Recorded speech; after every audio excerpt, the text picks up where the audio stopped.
Across the world, across the land, there are creators far and wide. But come to us today, what gifts do we have inside? Welcome back, everyone, to Need More Info, a podcast from the worlds of movies, video games, and TV shows. I'm your host, Nate, and today I'm joined by two lovely returning co-hosts as always. I'm talking about Chaz and Fergus. How you guys doing today? Hello, I'm good. I was not expecting that singing. That was amazing. Is this what I've been missing while I've been away? Have you been singing?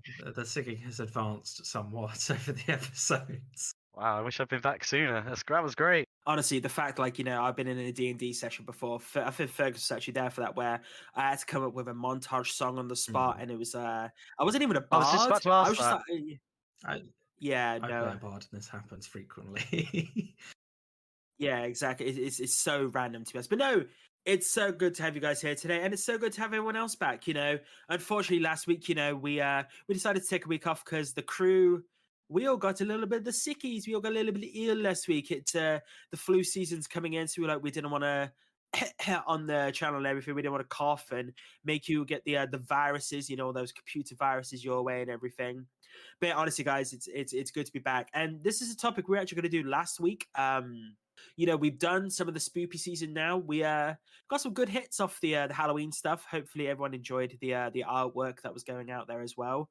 Obviously, we had the lovely Connor on the last episode, the Maestro Macabre himself. And we'll talk about him a little bit more later. But it was actually great to have a new host on as well. Hopefully, you all enjoyed that out there. So yes, people, obviously, if you've been here before, if you are returning, this podcast is basically about, general discussions, about movies, TV shows, video games. We get into very detailed conversation, should certain games have an easier difficulty? Yes, they should. Some people are wrong in that regard. And also, what are some of our favorite things going out there? We've tended to be trending into that more recently, which I think is not a bad thing, favorite movies, favorite weapons. But this week, people, we are doing something a little bit different. If you heard from the intro, we are doing favorite content creators. We've been having this discussion for a while. It was actually myself and Chaz were in the pub, we were talking about this, and we were going through some of the content creators we watch, and then we realized there's one that particularly that we both know about that actually quite known for quite a few years. And then we were like, why don't we actually just do an episode on, content creators and, why we like them? And especially with the pandemic and how, everyone being inside, there was definitely a boom in people either becoming content creators or people finding new things to watch and just having a good time about it. Going into December, we will be doing a lot of comfort-based stuff, TV shows, movies, video games. And I think that's a really good thing for the cold season. But now, as we get into the autumn season, people traveling more, people going out more, we wanted to give you some content creators that you could possibly enjoy out there and at home. So yeah, initial thoughts, guys, and initial roundup. What do you feel like? When it comes to content creators, what do you like about these specific people before we actually? For me, personality is really important, and subject matter. I actually watch a lot of YouTube. I will say that right now. But I watch quite a lot of diverse subjects. So for me, yeah, those are the two things that stand out to me. They have a good personality, can they carry the show well, and are they covering something that's interesting to me? It's somewhat similar, really. I think I've leaned heavily into the YouTubers and a bit of Twitch here. Largely people who are covering a subject matter that interests me, which as I assume that's how I found them via the YouTube algorithm. But is say also good personalities. Not all of these content creators are front and center of the camera, but their personality and stuff comes across, and they're just really good at what they do. And they're out there experiencing things and then pushing that, not live vicariously through people, but you're getting. There is a bit of that, let's be fair. Yeah, we'll get into parasocial friendships later. There's a guy I watch who's not on my list. I'll just mention it briefly, but he does camping and trekking across the UK, and I love walking and I love the countryside. And for me, I'm just watching this guy walk across some really beautiful scenery is a little bit vicarious. I think I might seen him, to be honest. Actually, I think I may have actually seen him on YouTube. So with YouTube, you tend to eventually fall into the same rabbit hole as everyone. For me, I think I think for me, when it comes to content creators, it is, the same as you guys said, like, it's just finding, something you really enjoy, something you're really passionate about. But also for me, it did get me through some dark times as well. It's actually nice to, when you watch a content creator, sometimes you just want your brain to switch off, but also these people do actually try to give sort of like a personal touch to what they do. They're not just there to sort of like, push this stuff upon you. They want you to feel part of the community. I'll get into that more specifically in a little bit with a few of my content creators. But yeah, that's sort of why I love them. I wanted to say, I feel like it's quite important to drop names during this particular episode, so I just looked him up. He's called Liam Brown. I think that is actually the guy. Yeah, I definitely think that's the guy I've seen before myself. But yeah, no. So obviously, people, going into next week's episode, we are still trying to figure out how to do the Dark Pictures Anthology trilogy of games. It's become a little bit more difficult to figure that out, but we will prevail. We will prevail in prevail. And obviously, we have the God of War coming out in a few weeks' time, and I will definitely be reviewing that for the show. And also, I'm currently playing Gotham Knights at the moment. It's interesting to say the least. Let's just say, the Arkham style combat that isn't in the game anymore at all. Like, it's very interesting how they've done this game. It's getting 5s across the board at the moment. I kind of disagree with that, to be honest. I think it may be a little bit higher. If the story definitely plays out well, it'd be good to see. I think James is a good person for this as well, because I know he does love the Arkham games himself. And also, I'm playing a Plague Tale Requiem. So yeah, any games you guys are playing at the moment? So I sat down and actually finished Steins Gate. Like, best game ever. Great. Put like 45 hours into a visual novel. Got all of the endings. Like, it's the first game of its type that I've done that too.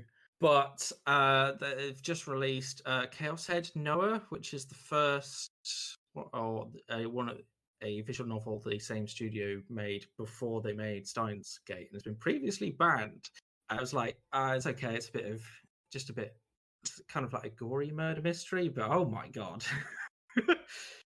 It's like, it was released on Switch, and Steam was being funny about it, and yeah, it's very different to Steins Gate, but set in the same universe as Steins Gate. So might power through that one cautiously.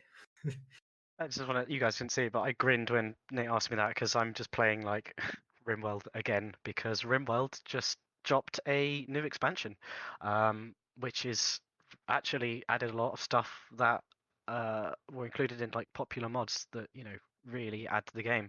So basically, you can have children now.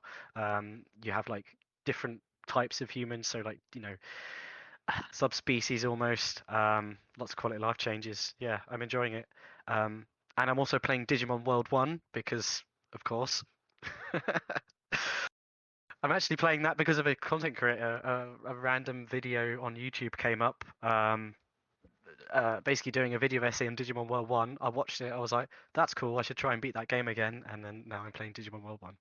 I literally found out when I spoke to Chaz about this. Like, I was like, oh yeah, I got stuck at the part where you had the puncher bag. And Chaz was like, yeah, that's the beginning of the game. I'm like, yep, that pretty much sums up my experience with that game. That's the second screen of the entire game.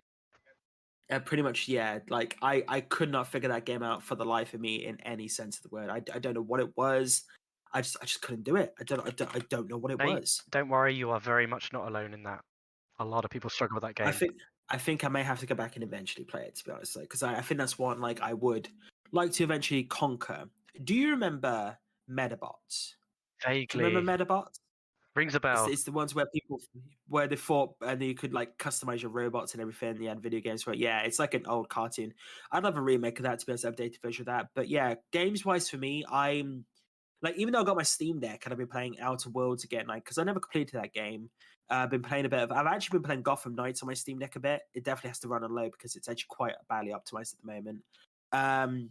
I've actually just been really, really playing Vampire Survivors still a lot more. Like, still going back to their games. Didn't I hear that they're like remaking the engine or something because the game did so well or something? Pretty much, yeah. And they've finally come out beta, so the game is officially released now. And again, it's literally a one-stick action game. And the fact it's been so popular, and there's been like some obviously offshoots now that people are trying to bag on top of it. But yeah, no, that's pretty much the game I'm playing at the moment, to be honest. Outside of my general massive games collection that we will eventually get through, because it's just so fucking big.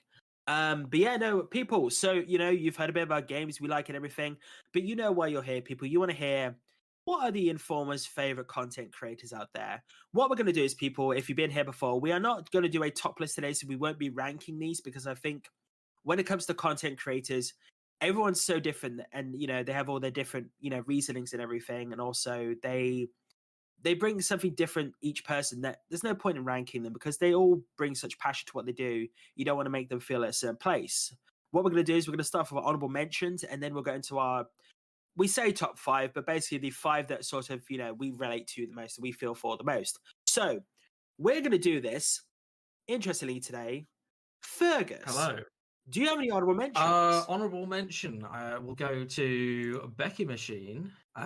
She is a Sussex-based, London-born producer, singer, songwriter, DJ, flautist, YouTuber, and Twitcher. So a few things. So her setup basically is she streams on Twitch at the moment for maybe 3 times a week, does a DJ set, plays a game, sometimes does a cooking stream, hangs out with chat. It's a pretty chill place to be, but she's also about to release a album of her sort of dark synth pop, synth wave, techno influenced music. That sounds cool. I like the sound of that.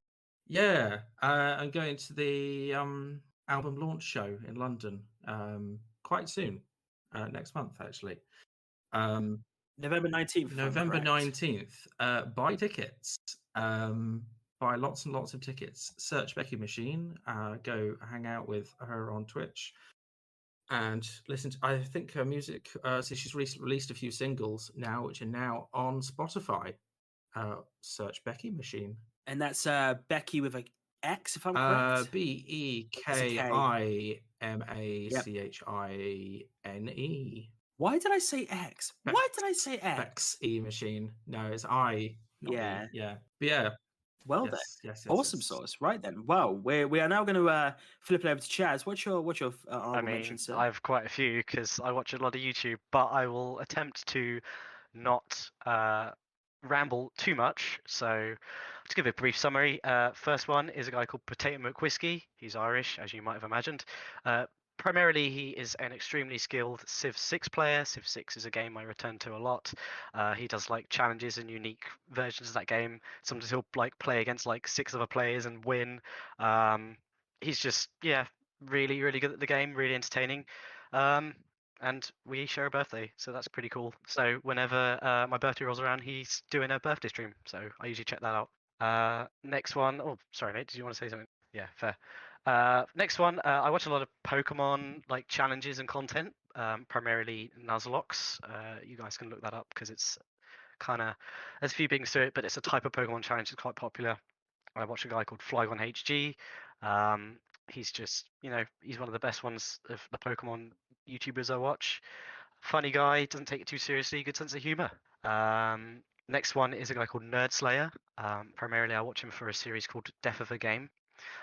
Basically, he looks at both modern and some older games that primarily are kind of like live service. They're online. They require some kind of content, constant upkeep for developers. And if they've gone offline for whatever reason, they were unsuccessful. MMOs that crashed and burned, MOBAs that didn't make it, that kind of thing. He basically does some research and looks into why that is, which actually I found really interesting. And finally, June's Kitchen.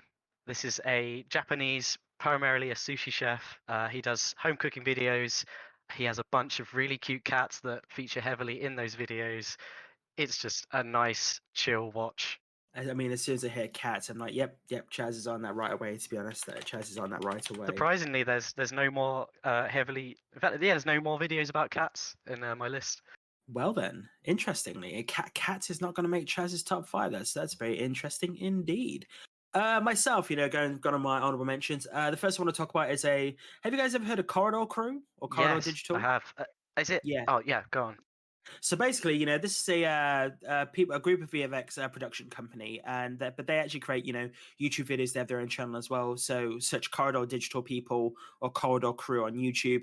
They do VFX breakdowns. They bring stunt men and stunt women in to break down stunts. They bring animators in, and Chaz is at the moment just watching what's on the screen because I love the fact that basically they actually go in and they recently broke down the Warhammer free, Warcraft free trailers and how short time they had, and they talk about how basically how little time they had to pump out these animations as well. And it's really good to see how this goes about. They also go to they don't just do American stuntmen as well. They go to Asia and Bollywood, so they do different VFX styles there as well. And I don't know, they just it's basically 3 people on a couch. It's a usually rotation of a group of people, and they bring a professional in. Even Tim Miller, I believe his name is, who created Blur Studios, who directed Deadpool. He likes to come in a lot. They have a few other creators, like people who worked on Jurassic Park back in the day, and actually just break down these entire things. And some of the stuff they've actually gone through, like they've had they have a great stunt people on who've been stuntmen for Batman, Black Panther. It's really interesting to see how they do this, and also people who have actually been in the Jackie Chan martial arts stunt company. It's really good to get these professionals in and get really detailed what actually goes into the process, and seeing how people try and figure out how to create these beautiful things with sometimes limited scope, limited So budget. I know of these guys, and I probably should check them out, to be honest, because it sounds really interesting. But is it right in saying that they have a kind of a core set of people who are experts generally in film and VFX, and then they bring in guests who are involved in the particular productions that they're looking at? Is that about right? So basically, they did start off making their own VFX movies back in the day, and it sort of grew from there. But they're actually a full VFX production team now, and they do actually create challenges as well. One of the most recent challenges was basically because the Batgirl movie got cancelled. They were like, let's make our own Batgirl trailer, and they actually created the entire Batgirl suit. They pulled footage from people with handheld flamethrowers, and they readapted it into a just under 2-minute trailer. Had Brendan Fraser from different movies in there, and they actually created this gorgeous Batgirl outfit as well. Basically, if they ain't going to do it, let's do it ourselves, basically. And they do bring some hilarity there. I was going to say, does it look better than the? I was going to say, oh no, I don't know why I heard Catwoman, but yeah, there was no Batgirl movie, was there? Oh god, no, unfortunately not. There was a rest in peace. No, there was not. Hopefully, we'll see it one day. But yeah, no. Again, animators, stuntmen, stunt women, or just stunt people in general. VFX artists, VFX animators, and just seeing how when they were doing Jurassic Park, they were looking at possibly doing stop motion, but then someone actually went away and actually created a 3D animated model for the T-Rex and brought it in, and that's how the whole the whole boom for the 3D Tyrannosaurus Rex came about. I believe that goes into a bit more on the movies that made us as well on Netflix, so actually links a bit there as well. I love that series. I've not watched them all, but the movies that made us, yeah, that's a very good watch. Yeah, very much so. So the next people I want to talk about are a group, very short. Basically, I love to watch reaction videos. I love to see people's different opinions. So as the guys here know, probably you people out there know, I love talking about movies and TV shows. And sometimes, when TV show reactions came out, people just reacted to stuff they never really spoke about afterwards. But it's coming a following now where people will react to a show, small simple show, because of copyright, and then they'll have a 20-30 minute discussion afterwards, how it's broken down, what they could do next. And the people want to talk about the Real Rejects with Greg Alba, John Humphrey, and sometimes Coy Jandrew, who actually hosts a lot of the Comic-Con and big Marvel presentation. So when No Way Home came out, he was the person who actually introduced all the actors for the trailer for No Way Home and everything. And I don't know, I just think these guys, they have such passion for what they do. And also, they do such a varied list of, different TV shows. They do House of Dragon, She-Hulk, Lord of the Rings, Rings of Power, all these amazing shows. But they sometimes have special segments as well where they have Coy, because he's a massive comic book nerd. He'll rank his favorite DC movies, or he'll rank his favorite superheroes or superhero outfits and everything, and get 10-minute segments basically. So if you want a nice chilled watch and everything, go check out these guys. The Real I have to say, in terms of reaction videos, I'm not actually a big fan of what you'd call a typical reaction video, where someone just sort of, literally just watches a thing and then comments. But I like the idea of these guys where they actually have the little bit of reaction at the start, and then they'll actually break down, like, be more of an analysis later on. I actually quite like video essays and analysis and stuff. So Well, strap in because you're going to get a lot more of that in a bit, to be honest. So going on to my next person, ironically, another person. So I actually do like a lot of these reactors. You will see a few of them in the top list as well. It's a guy, YouTube channel called Comics Plus by Akasan, or the Red Dreaded Nation, as it were. He is a YouTuber. He actually goes in, mainly does reviews and everything or reactions, but he also gets into like geeky news topics and gives you like his opinion on what's currently going down and everything. He's a massive Batman fan as well, but he actually lives in Japan and teaches there as well. So it's really awesome to see like someone from a different part of the world. He is American, but he did move over there as well. But again, watching these different reaction channels, because when a new episode for a TV show comes out, let's say Rings of Power, I will go through and watch each person's different reaction to see how they actually go about watching. Because you go to the pub sometimes and you talk with people and you get their opinion. But what I like to do is I like to hear their opinion and hear other people's opinion.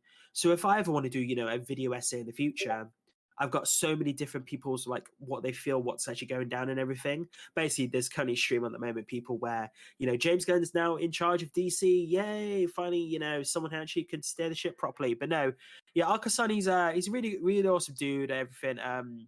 He does try to bring the community together. He also does bring other people on as well sometimes. So it's not just him singularly doing this.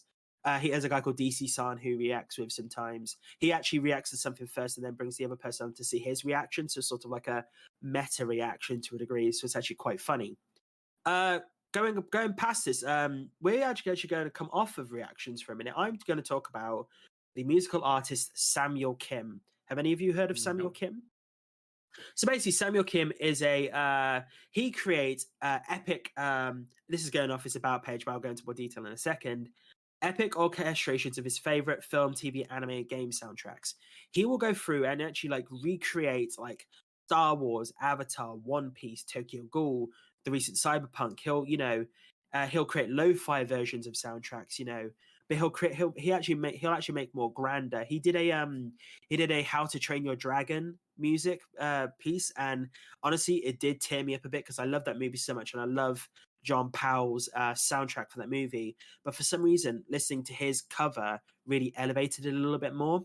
And sometimes I just love I love going through YouTube and hearing people's covers of songs and how they interpret it differently and what they not do differently, but possibly enhance it or bring their own flavor and style to it. Fergus, as a audio person yourself, how do you feel about people doing like audio covers and musical everything? recreations? I mean, good. Like it's good that the original tracks are making an impression and people are wanting to reimagine them. Like cover versions are a thing. Like changing the styles or making them sound medieval, or it's a valid source of iteration and finding what works for people and getting content out there. And it's a very legitimate source of creative endeavor, of course.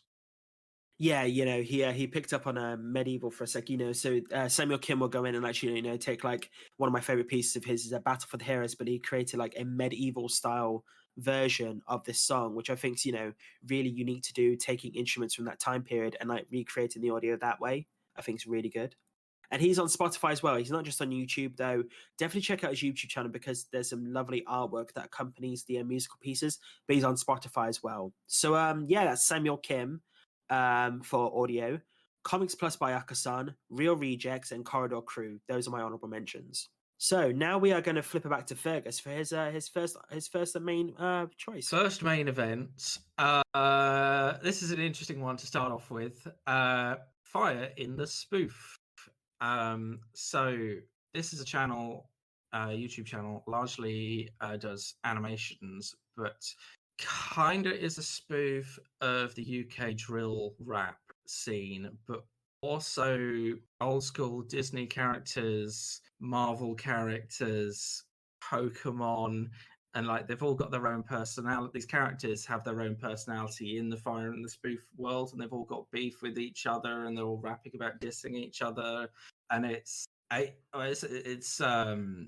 like satirical, spoofy on just so many levels, depending like on so many different angles, and like they're good tunes as well. So if you're into that kind of thing, like a recurring character will be Pikachu, does diss tracks for like Charizard and this sort of thing. It's it's a entertaining bit of fun. You're watching Arthur and Binky are a thing in this universe as well, so they'll do diss tracks for like the Simpsons characters, and it's a good. I bit mean, of fun, like, yeah, really. the art style actually kind of reminds me of How It Should Have Ended. I don't know if you've seen that YouTube channel. Yeah. Basically, an animation company will actually create like films that may not have the best ending, and they'll actually recreate it in animated form. And obviously, Batman, Superman are in a coffee shop at the end discussing it, and then like these other people turn up to interact with them. This sort of like reminds me of that animation style. To be honest. Yeah, it's not far off at all, is it? It's yeah. So they're not very. These guys are not very open about who's doing what. They're just sort of a group of people who just sort of get together and do things. As far as their public face goes, so I don't really know who is exactly doing the animation behind this. And it could well be some of the same people. I mean, that's a pretty awesome choice, dude, to be honest. That's a pretty awesome first choice. Again, it's nice to see such very, going from Samuel Kim, who does like, covers of audio tracks, to seeing these people doing essentially comical diss tracks with actually well-known characters is it's very funny, Captain to be honest. Hook does drill rap. I mean, that's a thing. That is definitely a thing, to be honest. That is definitely a thing. So do you want to give the name one more time? Fire in the Spoof, or Fit. Well then. Excellent first choice. Right, we're going to flip it over to Chaz I feel now. like my thing could not be more different, and also might not be very good to put on because it can be a little bit messy. But here we go. So I watch a lot of food stuff on YouTube. I don't know. I generally just like to see people make food, eat food, that kind of stuff. So the first one is a guy called Beard Meets Food. He is a British food eating champion. Basically, he just finds massive, ridiculous, food challenges and eats them in like 10 minutes. He's a funny guy. He's an orphan. I just really like his sense of humor. That is a beard. Yeah. Sorry, we're just looking at Also, people, he has a magnificent beard. I don't know. I just like food videos. There's nothing particularly complicated about it. It's kind of like a comfort watch almost. It's just funny. Just 10-minute thing to watch. Though the reason I say it can be a bit gross is because he has a beard and he eats a lot of food, so it can be a bit like, yeah. Sometimes you can get away with watching it kind of like half watching it. But yeah, that's him. That's the only food thing I have, but yeah, it's I don't know, comfort pick. I mean, save snacks for later, I guess. As a fellow beard man myself, He has a thing as well that he goes to these restaurants, beats these food challenges. Everyone's like, that's crazy, and he goes, "Can I see the dessert menu?" Fuck's sake. And does he take his time with the dessert? Yes, though? yeah, he'll savor it. Yeah. Okay. And I was going to say, unless he does a dessert challenge, because he's done a lot of those, in which case he probably won't get a dessert. Then he's like, "Can I see the main menu, please?" Yeah, something like that. One more thing I forgot to mention is a cool thing he did over lockdown, because obviously all the food challenges were closed, all the restaurants were closed. Was he started making like giant versions of regular food to like do the same thing with. So he does a bit of cooking too.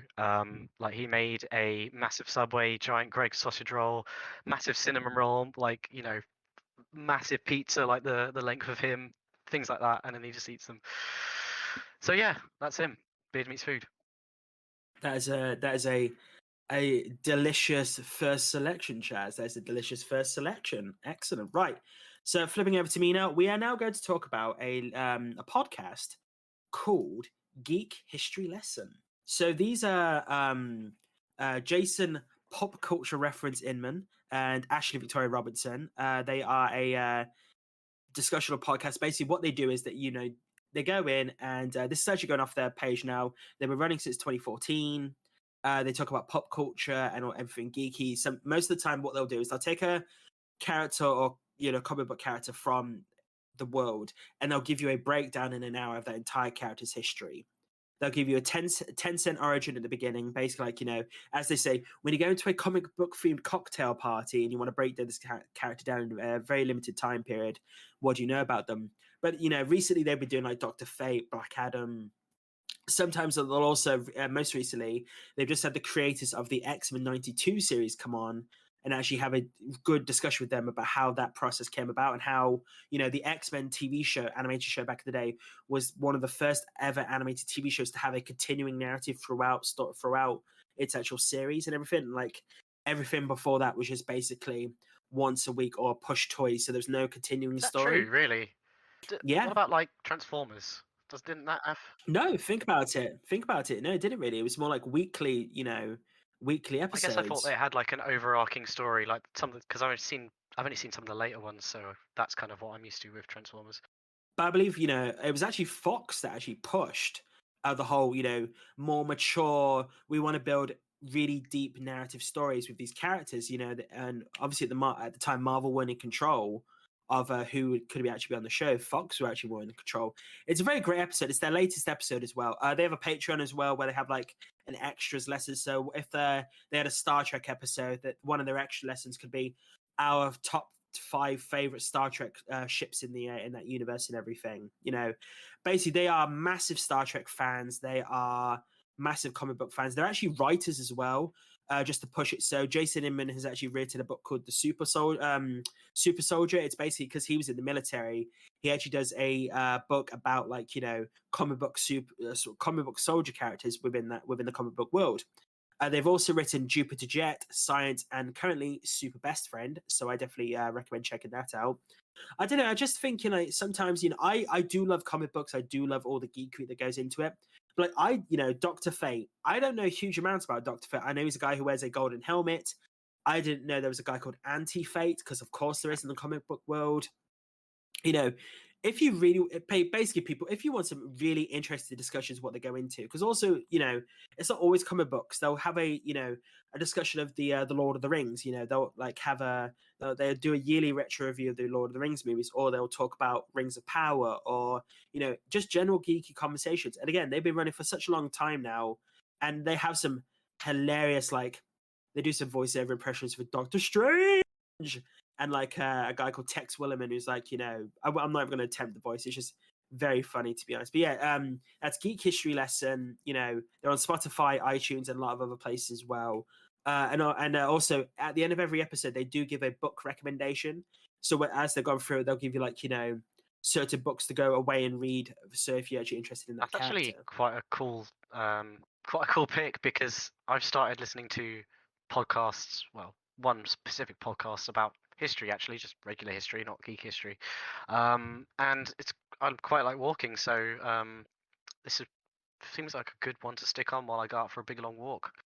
Yeah, very much so. Right, we are now going to flip it back to Fergus for his next pick. Hello. You may have heard of The Film Theorist. This is Matt, Pat, and crew making YouTube videos that kind of explore fan theories about films. They've also got games theory and food theory, which are in the same vein and as described. There are some really good videos in here, especially around some of the Marvel stuff. I very much recommend their video on the R-rated Avengers. Some of the ones they've done on Thor and the breakdown is incredibly interesting. There's certainly a possibility to learn stuff you wouldn't have otherwise thought about for your favorite shows. Just sort of, if you're into exploring things and kind of pushing things to its sort of ultimate breaking point in terms of how it's put together and its extended internal universe, there's quite a good channel to follow, because it'll get into the right hidden depths of a film, like analyzing eye twitches from Dolores in Encanto, and how this secretly means she's secretly the villain. And it actually comes out with a very viable theory that makes you rethink something you thought you knew and have watched many times. I was going to say, I know with Game Theory, I used to watch that quite a lot back in the day, but uh, it's good, but like I feel like sometimes he just crosses the line of what This is a bit seems. nonsense. Yes, no, Yeah, I yeah. agree with that. Yeah.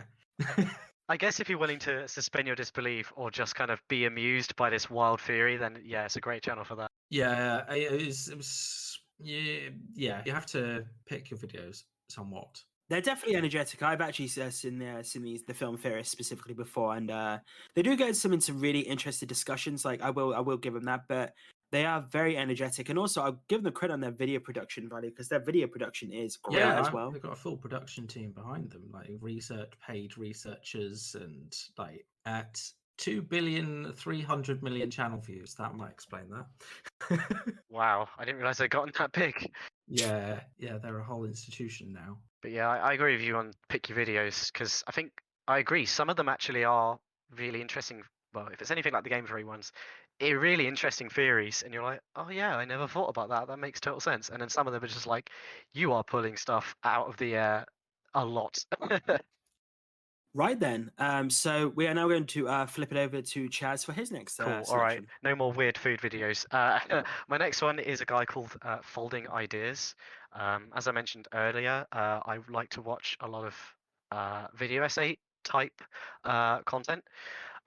This guy's like he does a fair amount. They're pretty well written. They're really well informed. They're pretty chill. He has got a bit of a sense of humor, but the variety of stuff that he does is pretty broad. He'll do film and games, quite a lot, but he also does a lot of stuff on like relevant topics at the time. So throughout a few that he's done, he did one on NFTs, on Nostalgia Critic, Classic WoW, Flat Earthers, Jamie Oliver's War on Nuggets, and the original Lord of the Rings movie, to name a few. But yeah, I feel like he puts a lot of work, a lot of thought into his analysis. Generally, he has really good take on things, and you feel like he does a very fair and balanced kind of analysis on whatever he's chosen to do, which, as you can see, is quite a variety of stuff. It's just a good watch, nice chill thing to have on in the background. I mean, yeah, I do love the fact that us here we love listening to or watching like deep discussional videos and everything, like basically just we love to learn, and it's always good to know. And also when you watch these videos as well, sometimes you may have an opinion that you think is right, but then when you watch these videos, it does swing you around to that opinion. Did I say swing? I would just go with it, swing you around to that opinion, to be honest. Yeah, So, and yeah. I think with this guy, I don't know, maybe it's just me, but generally I find I agree with most of his opinions on stuff. So he doesn't need to kind of do a lot of convincing, but the way that he, breaks things down is just interesting, good takes, and you always feel like he won't just jump to conclusions. He'll really look into and try to back up what he's saying about whatever point he's got. Yeah, no, that's awesome, man. That is awesome. Again, I love hearing about this. I think I'm definitely gonna have to click subscribe in this one because it's definitely something I want to check out. Right, moving on along to me, we are now going back to the old podcasters now. We're going into the video game realm. Basically, this is their about section. We are talking about Filthy Casuals with Tommy Dassler, Ben Vanel, and Adam Knox. They are an Australian group of comedians, but so as they put it, their about section, a comedy podcast about video games hosted by three kind and knowledgeable boys and Australian comedians, Tommy Dassler, Ben Vanel, and Adam Knox. They basically just go, general news topics of the week. They'll talk about like reaction. They'll give their opinions like to certain video game discussions that have actually happened. They'll also, break down certain things, what they feel about that. But also, I love the fact that when the Mario movie was eventually when it got announced, they actually went in and actually created their own version of the actual narrative of what could occur. So like, it was actually very funny to see what could happen during that. Again, it's a very generalist podcast in that sense, but they give some hilarious, because obviously being comedians, I believe one of them actually came over to the Edinburgh Fringe Festival recently to actually perform. So they actually flew over for the time period and actually performed and then went back over. So if you want some great comedic entertainment, but just, just general game discussion, also, over in Australia, from people have like a different ratings board, and they could have some definitely issues trying to play games over there. Because like also, Have you guys heard of the Nope. Playdate? So it's basically a game device that you have a crank on it, and you actually play the games using the crank. It's like a mini like thing. It's extremely popular at the moment. Basically, each week you get 2 games sent out on a subscription service. I believe it's a black and white screen, not color. But again, a few of these people on the podcast, like, they love it as well. I'd say love it. They're really enjoying it at the moment. And I know when one of the guys was over here, he was almost determined to travel from Edinburgh to Nottingham or around that place to actually get a Steam Deck. And great bunch of guys, absolutely hilarious podcast. They also do a separate podcast in which basically the movies that play during films. So basically, the fake movies in a movie. They've actually done a podcast where they create an entire narrative for those films as well. I don't have it on me That's at the hilarious. moment. That's a but really good idea. yeah, it's absolutely brilliant. Unfortunately, I don't have that name at the moment, but definitely go check that out. It's Filthy Casuals with Tommy Dassler, Ben Vanel, and Adam. Just wanted to Knox. say, I was just looking at, because I've not listened to these guys, but I was just looking at their their episode lists and their titles. Basically, they're saying what they've covered, and one thing that stood out to me is I like how they seem to cover not only the big games and the big movies, they're covering like indie games as well, which I appreciate.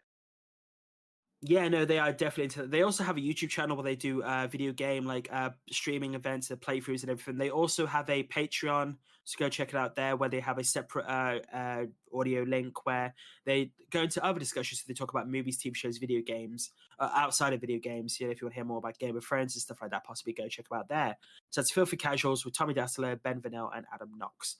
An illegal spy agency discovers the theft of a prototype weapon. Derek, codename Confused Llama, and his handler, Frank, codename Majestic Vole, investigate the theft. A naive man with fanciful notions, Derek sets out on his inept journey to reclaim the weapon from villainous hands, unaware of the hidden tale following him. Enter the world of Confused Llama, A Spy's Tale, a short comedic spy thriller available on Amazon in paperback or Kindle.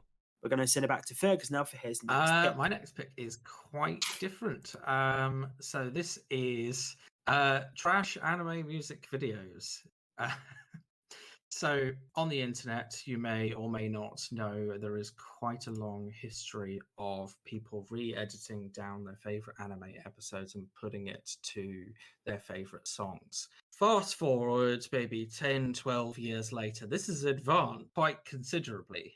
So there's an entire online music production community somewhere in the US who basically are now collaborating with this group of editors, designers, just visual people, and they are coming out with some of the most spectacular videos. The music's very kind of imagine if Screamo happened to merge with kind of hardcore rap R&B type stuff, kind of the songs they go for. But I mean, the energy that they then put together with some of these shows, and it's not just straight up edits either. I think people are designing their own characters and inserts into these things. I started to use this is responsible for quite a large amount of my music playlist, and is responsible for me watching entire shows because they've made an edit of an anime that looks quite interesting. I'm regularly going back to this channel to see them. They release videos daily, so they've got a very large amount of output as well. I would say every other day there's a pretty good track in there with a good edit. So it depends what you're into, but if you're into kind of high energy, lots of flashing images music videos, it's definitely worth a look. You know what? I just had a flash of memory activate in my brain, because I remember, those they're called AMVs, right? Yeah. Yeah. I remember there was so many, and this was when I was in college, and I mean, I guess they faded out of my kind of consciousness, but why not carry on evolving to something like this? It's kind of a natural progression if you think about it. That's pretty cool. Yeah, Fergus definitely did. Whereas Chaz rode away, Fergus just dived deeper into the water, as Well, it it's were. interesting. Like I say, when I was like 15, 16, 17, was into this stuff, and then it kind of like the whole scene vanished on me for a considerable amount of time. But now I've hit my 30s, it's all come back with a vengeance. You're right. It's all been existing in the background, but it's come to a certain amount of maturity now that it's just kind of landed again. This will come up further down the line with other picks, but yeah, it is quite extraordinary what some of these edits can pull off. Really Awesome sauce. Right, we're now gonna flip back All to right, Chaz, man. my next YouTuber is a video essay guy. He's called H Bomber Guy. He's a funny British guy who does video essays again on actually quite a range of topics. He does like a fair amount on like game and movie analysis. He can be very high energy. I really like his sense of humor. It helps that I just appreciate British people's sense of humor anyway. But he can also be quite controversial in his takes. He knows what his opinion is, and he's not afraid to really show it. For example, he made a Fallout video, Fallout 3 video about why it's terrible. But he also made a video about why New Vegas is awesome. So there's that. Again, long analysis videos. To me, well thought out. Generally pretty good takes. Generally, I agree with what he has to say. Maybe slightly less than the other guy folding ideas, but yeah, just I like his energy. He's a funny guy. And this kind of slightly ties into an old episode that we did about unique games. This is the guy who introduced me to Pathologic. He did a 2-hour video essay on this game, specifically so that you basically saying you shouldn't play it. It's bad, but it's awesome. This is why it's awesome, but this is why it's better that I play it and tell you about the story and the mechanics. And it's interesting. It's a really interesting game. I talked about it already. But yeah, again, long video essays, something to chill in the background to, or watch a little bit more directly. And funny guy, in my opinion. Not for everyone though. That is awesome, man. No, I get that. I think with YouTube, there's so many videos you'll probably never find, like unless they become so big, they became be known as well. Like obviously this guy here, he's got millions of views now, but you could find someone who has opinions that matter to you, or linked to how you feel, but they've only got 10,000 subscribers. Which when you think, oh my god, I got 10,000 subscribers, definitely us, we say that, but to some people 10,000 is that's nothing. But it doesn't matter, because if you get such a close-knit community, you could build up from that. I'll actually get into that a bit later, actually, because there's another podcasting group or YouTube group that actually did build off from that originally, and I was actually quite part of it, like that community, quite early on. So right, going on to my next pick, we are going to be talking about a major influence actually for this podcast. I'm talking about the IGN UK podcast. So basically, this is their about section. Hear the magic that happens when all members of the IGN UK team run headfirst at each other to chat about video games, movies, TV shows, and weird things they've put in their mouths. Yep, there's a whole thing. Also, I'll get into that in a second. But yeah, it's regular hosts like Simon Cardy, Del Driver, Joe Scrubbles, Matt Perslow. These guys just give such great opinions. Also, there's a running joke with Simon Cardy wants to be the next James Bond. He actually interviewed the Bond cast, and they actually did a little interview, audition for them as well. Go check it out. Just Simon Cardy Bond audition is very funny. They also have such a wide range of the games and movies they enjoy as well. Some really enjoy horror, some don't as much. So they actually do have a balancing act there. They do obviously, being a video game, movie, TV show, podcast, they have a general discussion the news events of the week, what they've been playing, what they're enjoying as well. But also they'll have ranking episodes. What is their favorite first person shooters, or how are they finding Rings of Power at the moment. But also they've been doing lately, which I think is a really interesting thing, they've been doing what's called Build a Game, where basically they will take a game, a concept, so let's say an RPG, and you will have to go in and actually pick certain unique mechanics or characters from video games and actually build a video game from that. So you could have a cyberpunk game with Geralt from The Witcher and I don't know, Garrus from Mass Effect as an NPC character.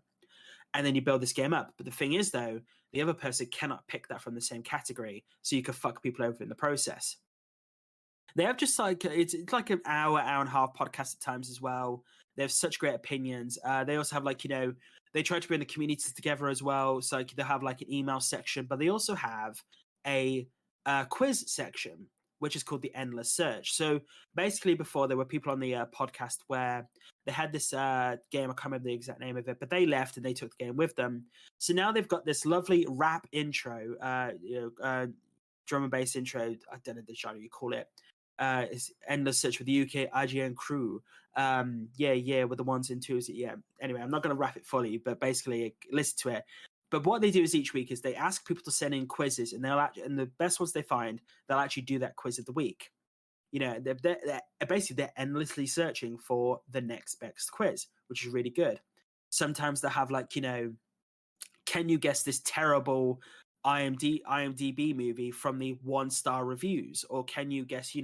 They'll replace one letter in something. So can you guess like what this game is, but like it's an amalgam of some. So like I don't know, I spawn. I don't know how to put it, but it's such a great thing. And also they have this running thing now where someone almost drowned in the sea once in one of their emails. So they have a thing now where every person that pretty much sends in, they'll sign it off with "respect the sea." And then also they had an episode where a guy wrote in saying he was a grave digger. So now that people write, respect the sea and love grave diggers or something. They were contemplating doing a grave digger episode at one point. And then outside of all of that, they have basically like, they'll rate food. What's your favorite Tesco sandwich, or what's your favorite cake or something? Or, actually they have had episode dedicated to favorite crisps. Like, it is a variety podcast, which I think is brilliant. And I think their running commentary, their camaraderie and everything, how they present themselves is really brilliant, to be honest. I was going to say a few things, but I was just going to chip into that. At the start you said what's important to us. I think camaraderie, actually, having a good group of people who really bounce off each other, that's actually like really important, especially for podcasts, perhaps not so much for content creators. But yeah, also I was just looking through some of these titles. They're great. Some of them seem really good. And the other thing is, you mentioned about ranking like food. I don't know, for some reason the mundane nature of that just seems like a cool little thing to do. Why not? I mean, honestly, I don't know if they've actually done the episode yet, but I know they've been discussing like, ranking food. I've been listening to them so long now, and they've actually done like live events as well. So they'll book out a place in London. They are doing a live event soon in London. So I believe I actually went to they were going to do episode 666, but I went to 550 when they did in London. It was a really great evening. They had like a lot of the past hosts come back as well. And they had like, they actually did like the Endless Search there at the point. It was just a really great time in Hammersmith. It was a great thing. Again, going on the camaraderie thing though, these guys, like, including the next two people above this, were a major inspiration for this podcast. To be honest, I'm really thank them for that. Notice they have over 600 episodes as well. That is impressive. And they were video originally, but they sort of transitioned to audio at some point, because I even know like video could be a bitch to do. But yeah, they have like such a diverse group as well, and also like this podcast as well. They have a rotating. They have usually a set amount of crew who host the podcast, but then they'll rotate people in and out to get different opinions and also what they feel of the week. So I think that's really good to have. So that's my next pick. We're gonna send it back to Fergus now. What's your next pick, man? So next up we have Abroad in Japan. This is a guy called Chris Broad. He moved to Japan to teach English as a foreign language and never left.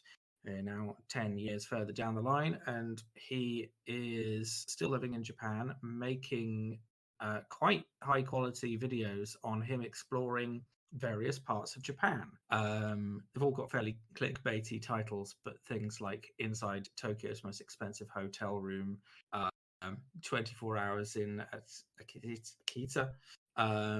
But So he's got quite a few collaborators who are also kind of content creators who are also living in Japan, and they'll join him on his road trips. One of his core series is Journey Across Japan. So this kind of plays out like Top Gear, but imagine it's relatable people who are in their 30s who are living in Japan and doing kind of like, cycling across Japan or taking a road trip across Japan, visiting sites that you wouldn't normally see. No other like TV show would turn up and say, oh, this is quite interesting or anything.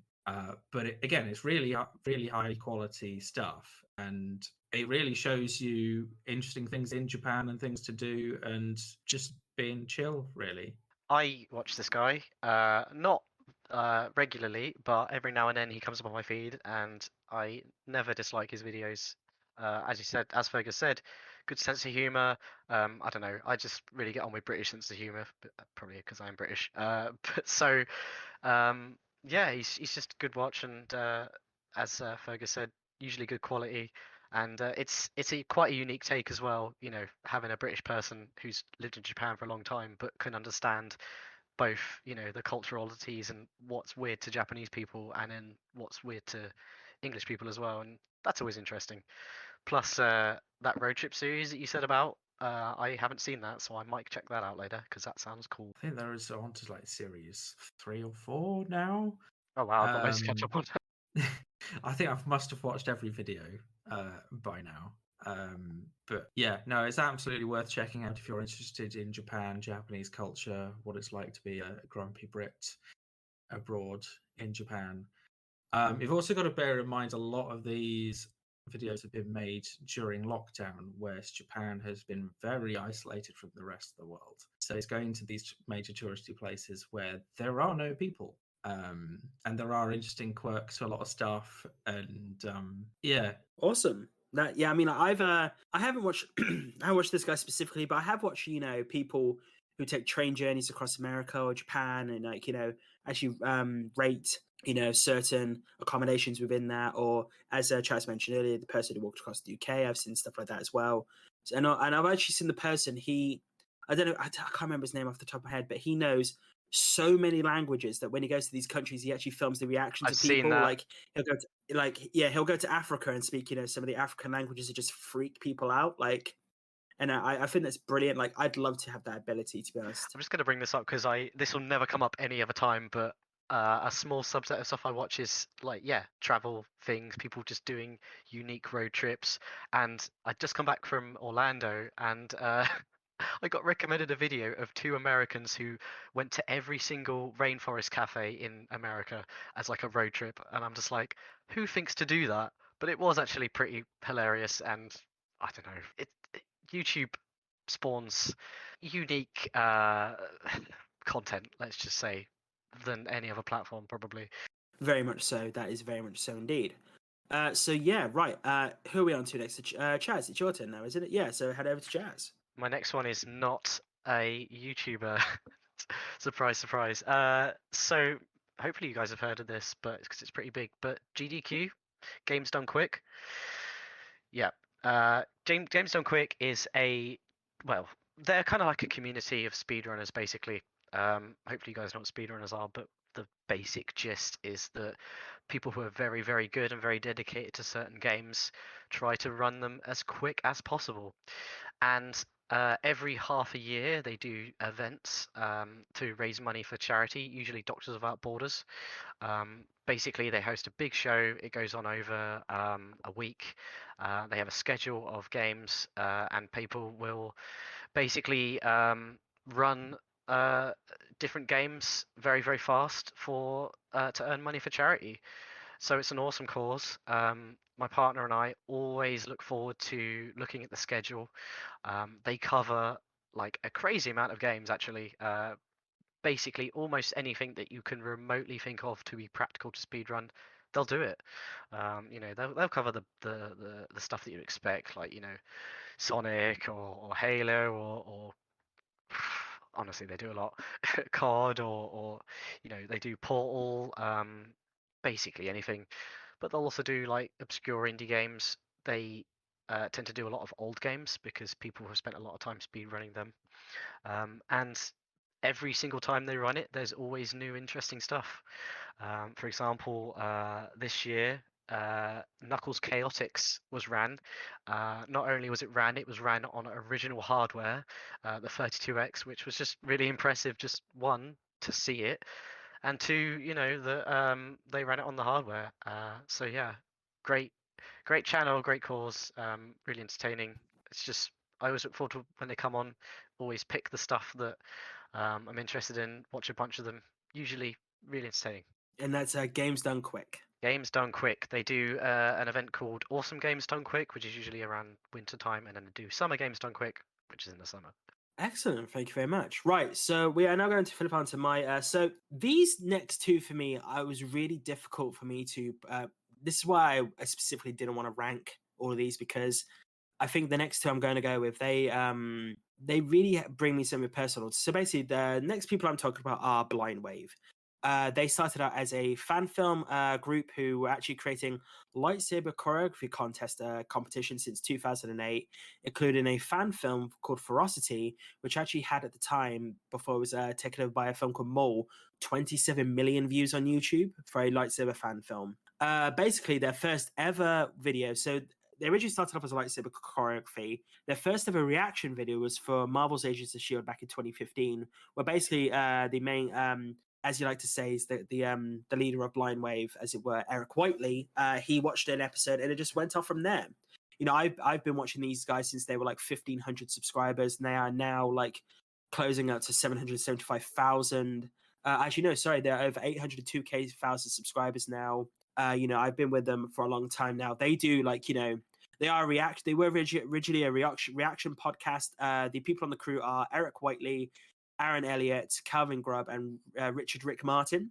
Also, there are some episodes where Melanie Elliott and Maggie Martin on as well. So they'll do like specific episodes. So recently, Aaron's partner Melanie will come on, and they recently reacted to Midnight Mass, which I again listen to a previous episode. People, it's really great. They're based at Marietta, Ohio. Again, you know, they do TV show reactions. Some of their most popular ones recently have been Brooklyn Nine-Nine, which is fucking hilarious. Like, especially Rick, he does these like reactions. His laugh, when you catch him off guard laughing to some of the episodes, it's brilliant. But you know, they do Community, House of the Dragon, Cobra Kai, Naruto. They actually did a thing where with Naruto, they have a lot of editors now. So what the editors will do is they'll go in and actually they'll tell them specifically which episodes to just cut and not watch, all the fillers, so they could get through the shows quicker. For each new season of a show as well, because what they do is on their website, they'll have the short version reaction, they'll have a full version reaction, and at the first episode of each season, they'll always give it away for free. So basically, if you want to see what they're like, giving them a taste and everything, they do movie reactions as well. They'll do polls for every episode, so they'll give you like, you know, they'll ask for their opinion. You know, they'll ask, oh yeah, is this character going to betray them? Yes or no? They'll ask for comments on that. Each time an episode comes out, they'll put a Twitter post up saying #Q&A. Then they'll have a massive Q&A section where they'll go into basically like, you know, discussional topics and break down certain questions and everything. They also have mailbags, so you know, with a massive community now, people sending their generosity and, you know, sending gifts and everything. You know, as looking at their YouTube channel, everything you see in the background there is pretty much what's been gifted to them, like swords, and you know, people are actually creating them custom helmets and Funko Pops, which I actually can confirm. I have my own Funko Pop, by the way. It's actually quite interesting. Like, they actually created a Blind Wave community Funko Pop collection. They do movie commentaries as well. I think the reason why I put these, I say so high, but I want to talk about it like quite early on, because Jordan on the podcast as well, as mentioned before, got me into Full Metal Alchemist Brotherhood, which I never heard of before.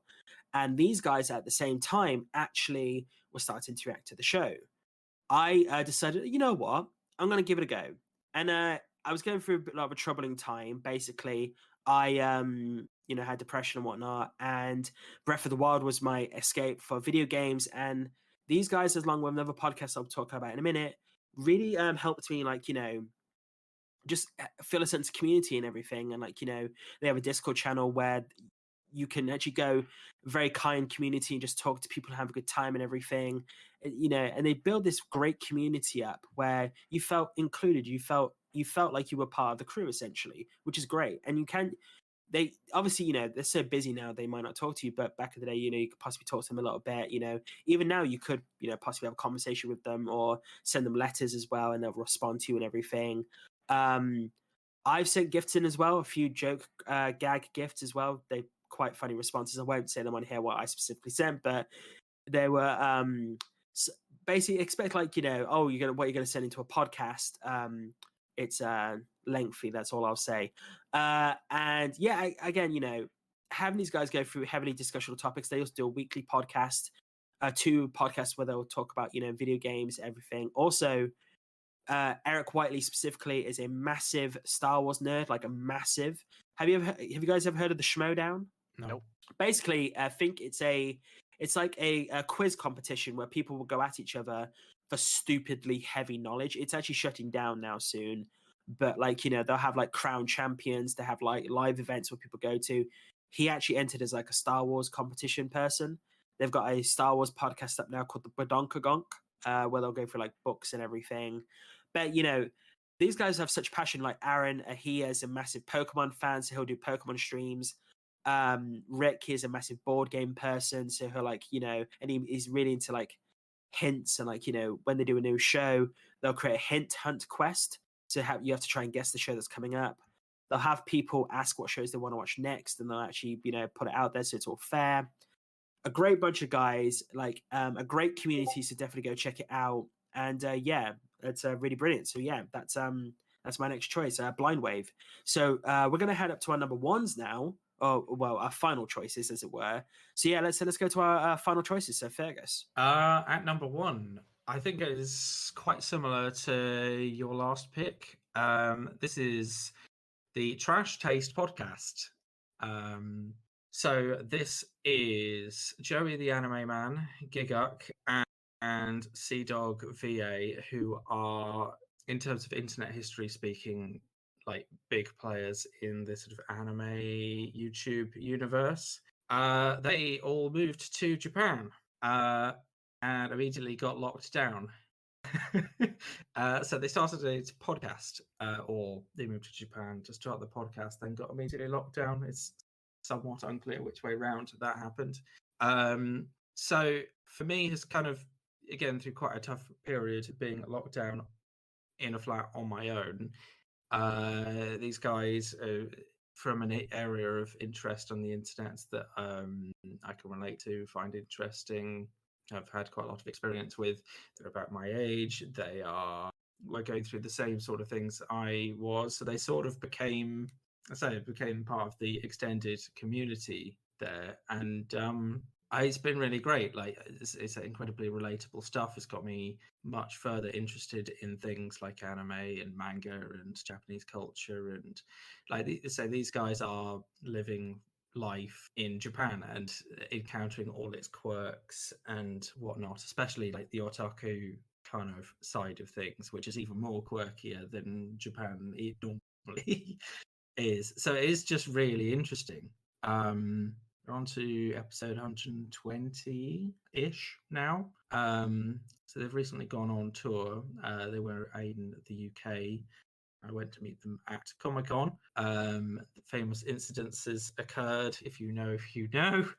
So they've been touring various Comic-Cons since then, as they've been chatting to American guests, going to Anime Expo, this sort of thing, which again has been very interesting, getting to know these other content creators out there. But I say it's grown its own very self-contained community around these guys. They could have brought their own elements to it, but it's very, very successful. Very, very engaging. Again, like these are 2.5 hour episodes, and I must have watched every single one by now. Yeah, and they do specials as well. So they've got cooking specials and car drifting specials. I think they've got some more planned coming up. But if you're in any way interested in Japan and anime and just life in Japan and the otaku anime Comic-Con circuit, I do very much recommend checking it out. No, that's awesome, man. Like it's really good to have such a find these podcasts which are shows that you can have such a really close connection with. It's really awesome to hear, man.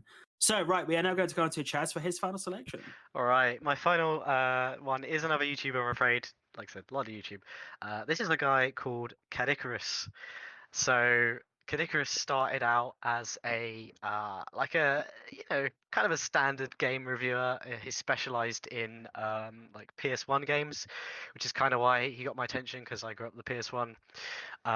But about 2 years ago, he just kind of changed his like style of channel to go from like kind of amusing video game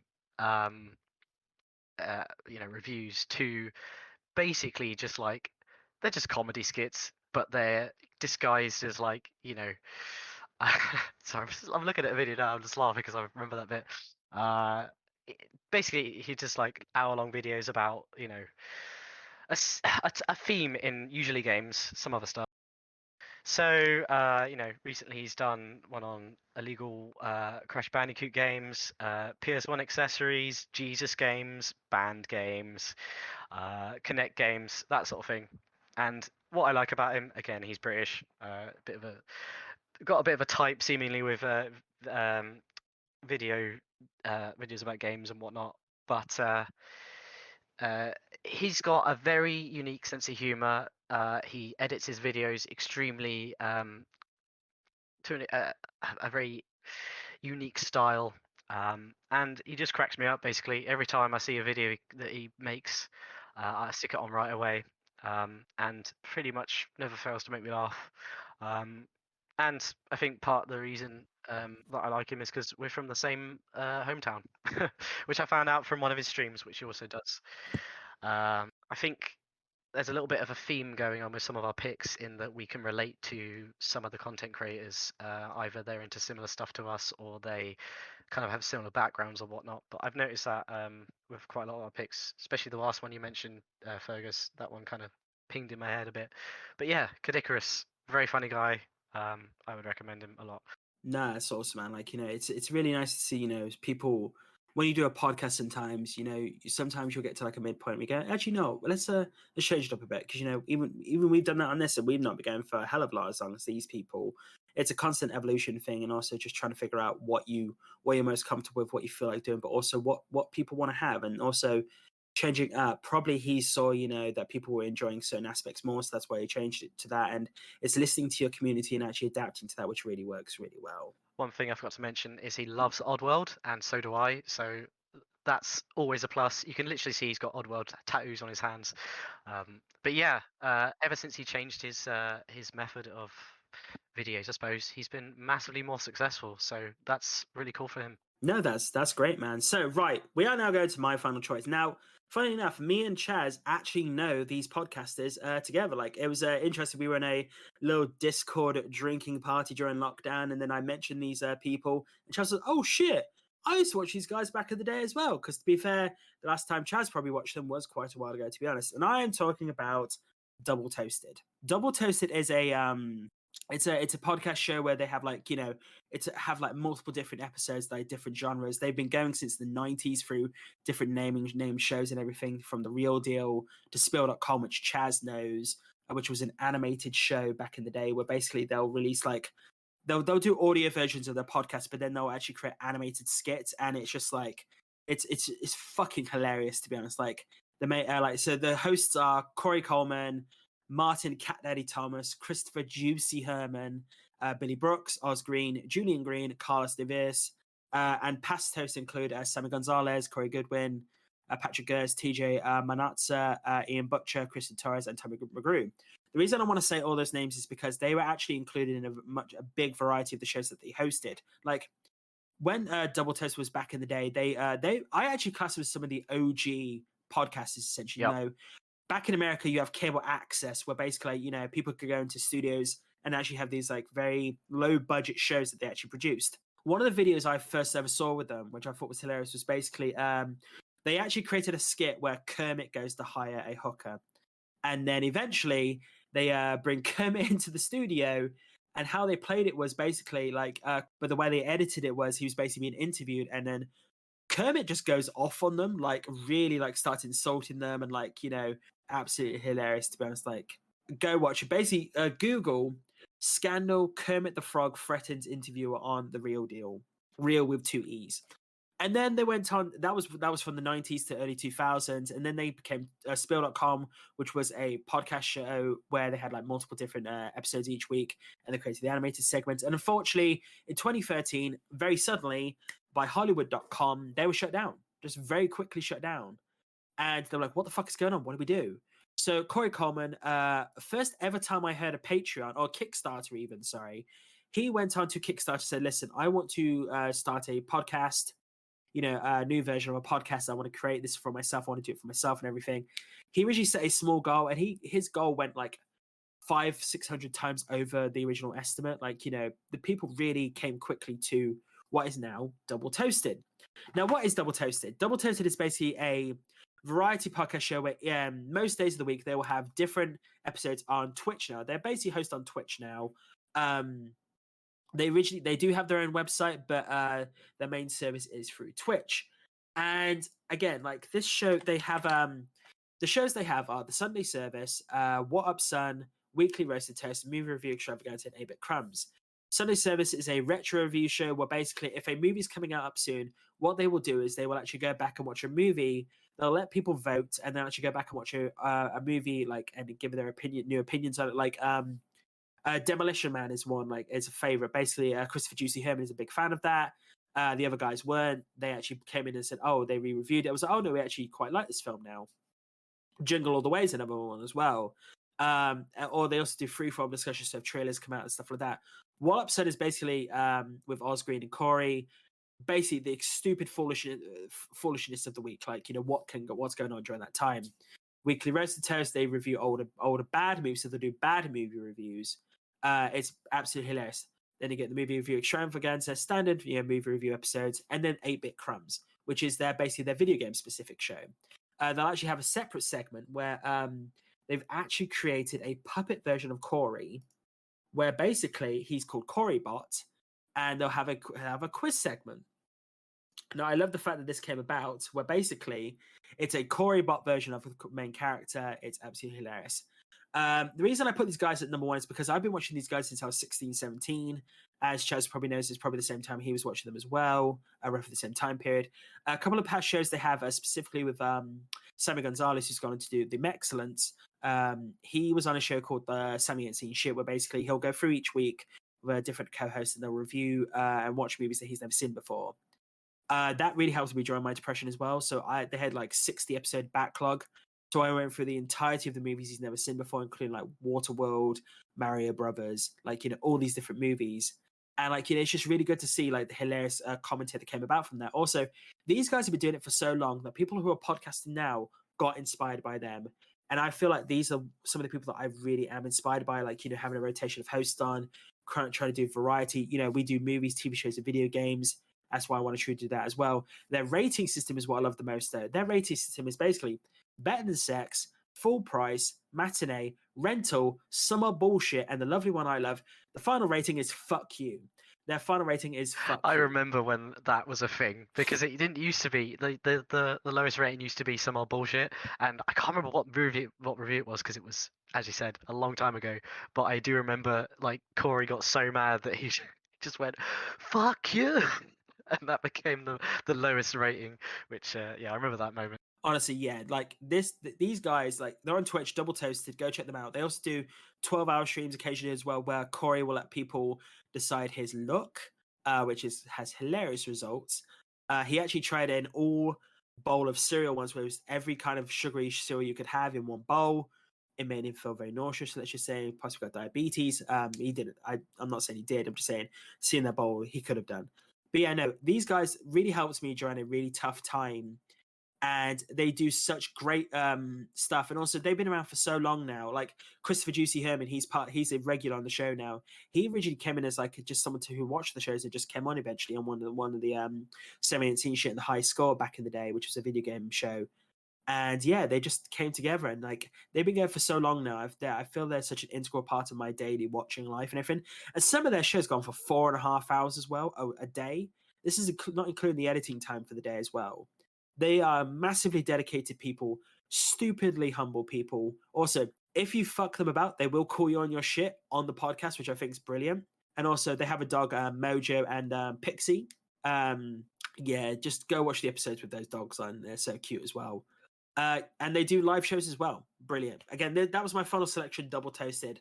Go check them out, people. Fucking hilarious. Such good variety. And they are some of the OG best podcasters out there, in my opinion. And they started out the trend for a lot of people today. So that's my final selection. Right. We are done, people.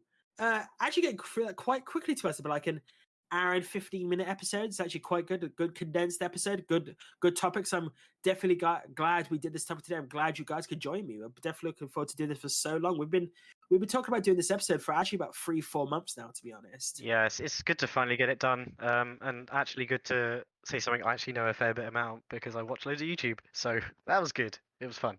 Yeah, YouTube. And also, only one cat mention for Chaz, which did shock me quite a bit, to be honest. Don't get me wrong. There are other cat channels that I watch. It's just, yeah, I don't know. I like a variety of stuff. Oh, yeah, very much so. But hopefully you enjoyed that out there, people. And we will be putting on the socials. We'll get into it in a second. The links to all these channels. Definitely go check them out. They brought us such entertainment. We want you to go check that out as well. Right. That is it, people. It is the end of the show. We are now going into the outro.